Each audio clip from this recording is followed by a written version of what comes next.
I feel like I would be a really good ref, though, from the side. Yeah. Like, I wouldn't miss the call. Backseat reffing. Caitlin Clark's silence is finally broken, and when the WNBA's biggest star speaks out, it's impossible to ignore. In a raw sit-down with Sue Bird, she gave the most honest look yet at her battles with injury. For the first time, she talked about the emotional hit of being thrown into her 30th game without proper preparation, and how that experience gave her a new respect for what her injured teammates had been enduring all along. She admitted the mental strain of sitting on the bench while league ratings shifted without her, and she didn't sugarcoat the truth. Her vulnerability in this interview revealed not only the personal cost, but also the cold reality of how much the WNBA relies on her star power. The question now is whether the league will finally protect its players or keep treating them like business as usual. For Clark, this injury nightmare didn't build up slowly, it hit fast and hard, starting in preseason with a left quad injury that instantly changed the course of her year.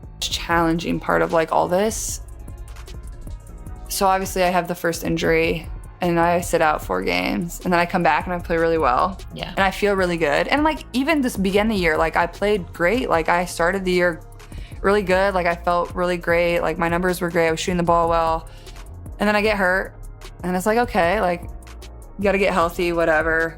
You're like, I'm gonna do whatever I can, you know, to get back to what I was doing and whatever. She was sidelined from May 28th to June 10th, missing 5 games with a quad strain. Then came another blow, a left groin injury that kept her out for 4 regular season games and the Commissioner's Cup final from June 26th to July 5th. But it was the right groin injury on July 15th that finally broke her patience, the last straw in a season filled with nothing but stop-and-go chaos. This wasn't only about physical pain. The uncertainty wore on her mind in ways she never expected. This is a player who never missed games in college, suddenly hit with the harsh reality of how unforgiving pro basketball can be. Clark told Bird the truth.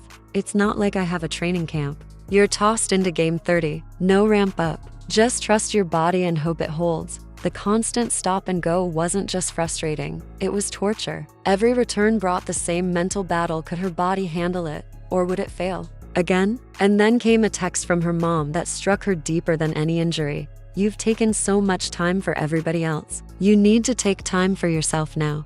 And ticket sales are like up across the WNBA, and then and they're also, when you don't play, there's a dip, like a substantial dip. So how do you handle, does it impact your patience?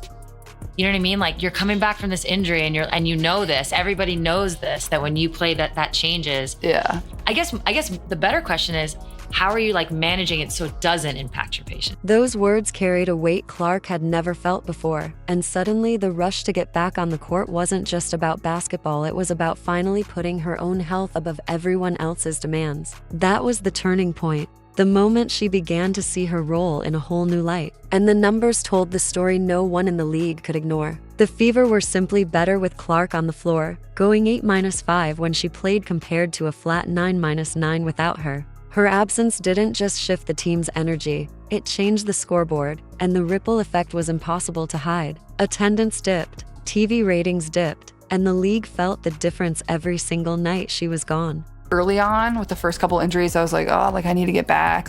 But I think my mom texted me after this last injury and they know how hard it's been on me. But my mom was like, you've taken so much time for everybody else. You have to take time for yourself now. So just trying to do that the best I can. The May 17th Sky Fever Showdown pulled a massive 2.5 million viewers, one of the crown jewels of the season. But games without Clark and other top stars barely scraped 1.5 million on ABC. Meanwhile, the Fever were fighting for a playoff spot. Without their primary scorer and playmaker, sometimes suiting up only 9 players as injuries ripped through the roster while league rules on hardship signings tied their hands. For Clark, the ordeal opened her eyes in a way nothing else could, giving her a deeper respect for every teammate who had fought through injuries before her and a sharper understanding of just how much the league leaned on her presence. Without her lightning scoring and surgical passing, the Fever's offense slowed down and became far too predictable. I think that's been the hardest part, has just been the stop and go of everything. Yeah.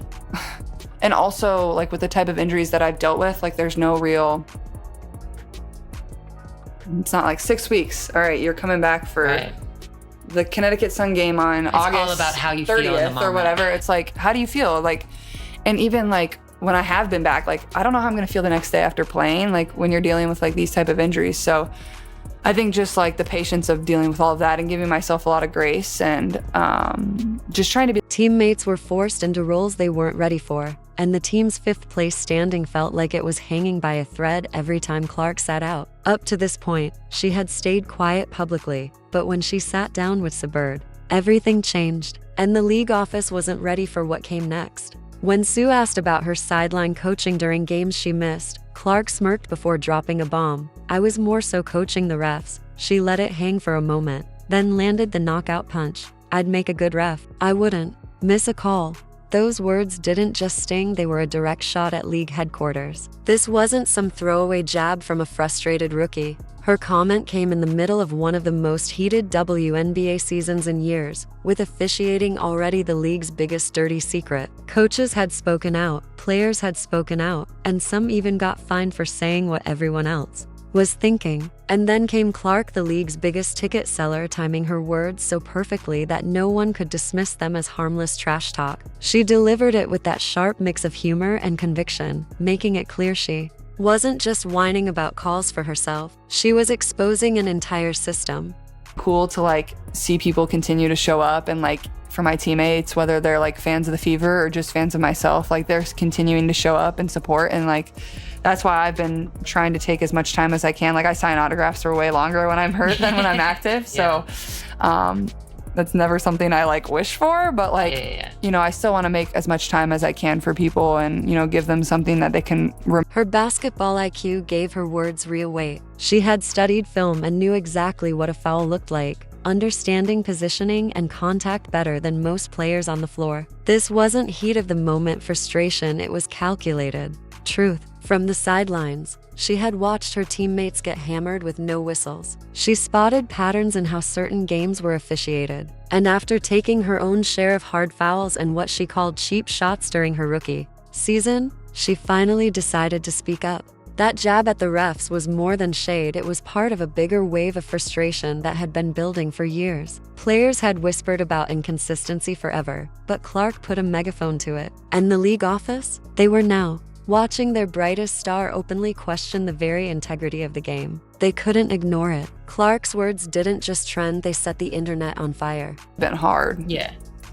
Well, like I'm gonna go to every road game no matter what, like whether I'm playing or not. Like, and it's hard because obviously I do feel this like responsibility of like being out there and playing, and like, not that I like think there's like a fear of any of this ever going away. Like that doesn't happen when like LeBron or Steph get hurt. Like they're always gonna be there. No, like, you'll you know, be back. yeah, exactly. So, but like you do want to play. Like you want to give people something to cheer about or scream about, or, you know, people spend so much time and money and resources to come. Clips of her sit down with Sue Bird started circulating within minutes, with fans flooding timelines debating whether she had crossed the line or simply said what everyone else was too scared to admit. Inside the league, it was chaos. Executives were in group chats trying to decide if this was a PR disaster or something they could spin into buzz. Some feared it would open the floodgates for other stars to call out officiating. Others quietly admitted she was right. The media jumped instantly. Headlines painted her as both a fearless truth teller and a rebel willing to challenge authority. Talk shows replayed her "I wouldn't miss a call" line on loop, breaking it down like it was a game-winning shot. Meanwhile, players around the league slid into her DMs, thanking her for saying what they couldn't. One veteran even told her, "You just said out loud what we've been screaming in locker rooms for years." And the fans, they ate it up. Every replay of her smirk, every clip of her body language, every pause before she dropped that punchline, all of it became meme-worthy gold. But here's the kicker, this wasn't just a viral moment. It was a warning shot. By questioning the league's officiating, Clark forced everyone, refs, coaches, and executives, to either defend the broken system or admit change was needed. And once that conversation starts, you can't put it back in the box. I think that's also been really good for me too, is like when I do go out before games and like sign autographs and like see all the young kids or fans or whoever's come to the games, like it just like gives me a really good perspective on everything, and maybe gives me a little bit of motivation and just being thankful for everything that I have. Like, and very thankful for like my fans and just the fans of the WNBA, of like how they can constantly continue to support and truly just want the best for me too at the end of the day. Like, you know, I think The WNBA's response? Silence. And that silence was deafening. No public statement, no league memo, no acknowledgement that their biggest star had just taken aim at officiating on national platforms. But behind closed doors, the pressure was building. Some executives wanted to quietly pull Clark aside and remind her to keep certain opinions in-house. Others warned that trying to muzzle her would only blow up in their faces. Clark wasn't the type to take a corporate warning and then smile politely for the cameras. The referees union, meanwhile, reportedly bristled at her comments, with whispers that some officials felt personally disrespected. Yet even inside the league, sources admitted Clark's critique wasn't baseless. Data already showed glaring inconsistencies in foul calls across teams and markets. And on social media, the story refused to die. It kept burning for days. I think just how much I was getting pressured. Like, it was just like constant full court. And also, I think as the season went on, like, that chilled out as much. Like, it's hard to like want to do that an entire season. Like, teams like, you don't want to pick up 94 feet the entire season. Like, that's just hard. Hashtags like Clark War It and Fix the Whistle started trending. Every questionable call in other games had fans tagging her name, asking what she thought about it. Overnight, she became the unofficial face of the league's officiating debate, whether the league liked it or not. And the Fever? They were caught right in the middle. Coaches had to answer questions about her comments instead of talking game strategy. Teammates defended her in interviews, calling her fearless and protective of her squad. By the end of the week, it was clear this wasn't just about one interview. Clark had ignited a movement. The conversation about officiating had left the locker rooms and spilled onto national headlines. And now, the league had a choice: fix the problem, or brace for more public shots from the one star they could not afford to lose. Been a huge part of this year. Like, it's just been so challenging, like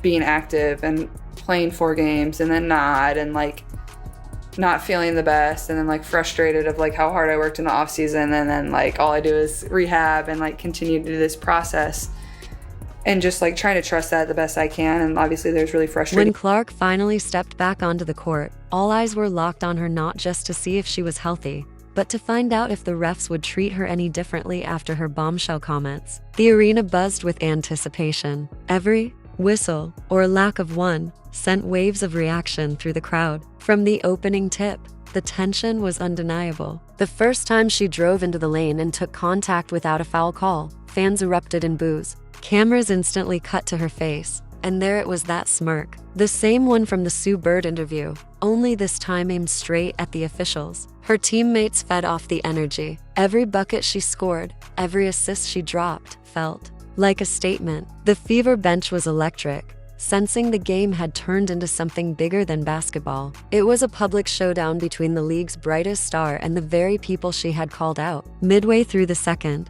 quarter, she drew a clear foul on a 3-point attempt. The whistle blew, and the arena exploded.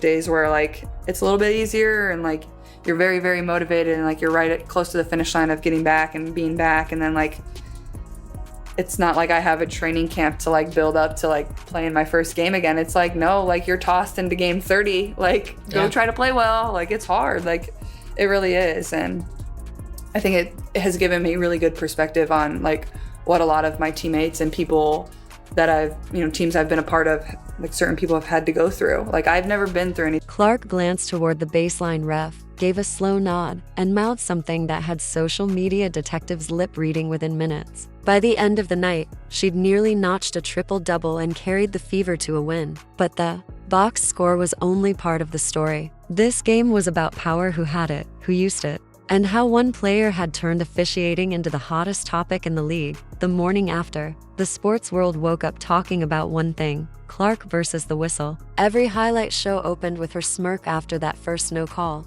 Every debate desk asked the same question: had she just changed how refs call games in the WNBA? Clips of her nodding at the baseline ref went viral overnight, racking up millions of views with captions like "Power move" and "She runs this now." Fans dissected every angle, slowed down every moment, convinced she was sending coded messages with every glance. On ESPN, analysts split down the middle. Some argued officials were giving her more respect. others claimed they were proving they wouldn't be intimidated. Former players joined the chorus too. A few backed her 1-0, saying stars should demand higher standards. Others warned that going head-to-head with referees was a dangerous game that could backfire when the playoffs arrived. Through it all, Clark stayed calm. At her post-game presser, she brushed off the drama with a half smile and just said, "I just play the game. Everyone else can talk about the rest." Why it's been so hard, because like I've never really dealt with injury, and that's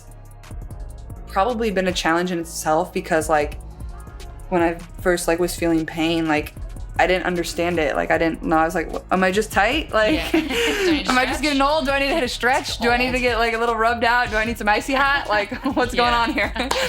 So I think it's been a balance of like understanding my body. And I know like, you know, whether it's this year, whether it's next year, and even throughout my career, I'm going to be very thankful. That single line became the quote of the day: cool, controlled, and dripping with quiet authority. By afternoon, the story had jumped from sports shows to mainstream news, framed as a clash between player influence and institutional power. One thing was clear: Caitlin Clark wasn't just playing basketball anymore. She was rewriting the balance of power in the league, and everybody knew it. The WNBA was stuck, unable to alienate its brightest star, but unable to ignore that she'd just put their officiating under a national microscope. And here's the thing: what the world saw in that interview was only the surface. Beneath the viral clips and highlight debates was a much darker reality. The truth about how the league's biggest draw was being treated on the floor. Oh!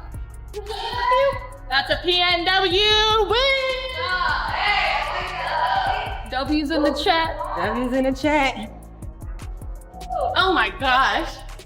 That one just aged me, but we're getting better. Shoot, good win.